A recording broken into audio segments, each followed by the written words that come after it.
Good morning, everybody. It's Coach Richard Wharton here with OnlineBikeCoach.com. And in today's Xert Daily Ditty, I've got a little bit of a post-peak time off, and here it is a couple of days after the fact. We also had our webinar. And what I'm going to talk about today is where we go going forward. One of the things that I think I'm really going to focus on for the month of February is I took the information from the ATA, I acted as the student, I followed the training pacer, but I'm going to be a little bit more aggressive with my weekly focus and my XSS goals. So that's kind of where I want to go today. The first thing that we're going to look at is this. I fairly consistently followed the Xert XSS recommendations. And let me turn this off, let me turn the form line off, and we'll just go straight to the black line.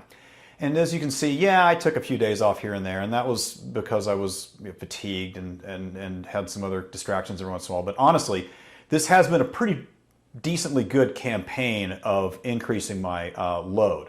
However, when we look at the stress line, in my opinion as a coach, what I see is honestly not enough high stress and peak stress. Now I know the paradigm is low stress in the off season or the preseason, and then increasing stress or strain in the as we migrate into your cycling season.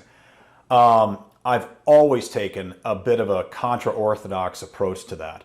And I was the student, and now I'm going to be the teacher for myself, and I'm just going to I'm going to start working some of these high stress intensity values and trying to pick that up. If we look at the strain, these were a couple of days where I had some good intensity days, but you can see that again, there just weren't as many high intensity days as I might have liked for my personal 5-minute MMP attempt.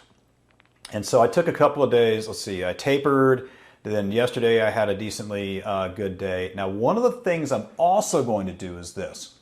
The adaptive training advisor frequently had me at workout goals in the 50s and the 60s. And one of the things I thought about last year was if we look at the training status and form, it seems like most of my clients ended up seeing some really good chronic fitness from a higher chronic training load. So if you look back at the progression line, you'll see that yesterday's ride was 75 points, and I will be pursuing 5 days a week, if not more, 75 minimum XSS per day. Some of that's going to be done on the rollers doing base, and some of that's going to be done pursuing, again, 5-minute MMP intensity intervals or higher focus so that I can get a balance. Now, one of the other things I'm going to be doing is this. If we look at the planner, let that populate. Come on. There it goes. And then we look at the weekly stats. One of the things I brought up last month as I reached my peak was the suggested focus and the actual focus. There was usually a small bit of a disconnect, especially as I kind of got into that final week.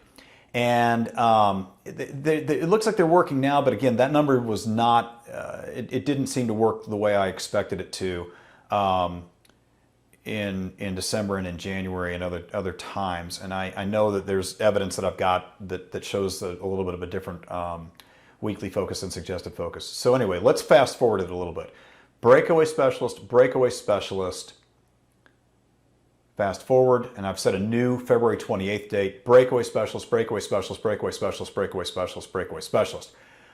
Right now, I'm at a rouleur intensity, and what I will show you by Sunday is my weekly focus through my own methods will be at the suggested focus, with a polarity ratio that is as close to 90-10 as possible. Now remember, the way to affect polarity is that single digit on the right, I'll do it facing the camera, the single digit on the right gets affected by time spent above threshold. It's much more easily affected with time spent above your 3-minute mean max power, which is where I'm going. The time on the other side, the double digits, is affected by time spent below threshold. Now in another ditty that I'll be doing next, I'm going to show you how accurate and valid this lower threshold power value is, and we'll be doing gas exchange and muscle oxygen. I think that's fascinating. I think it's accurate, and I think it's a great place for us to go because it gives us more bang per buck per minute than lower intensity base rides. That's about it. Thanks for watching, and have a great ride.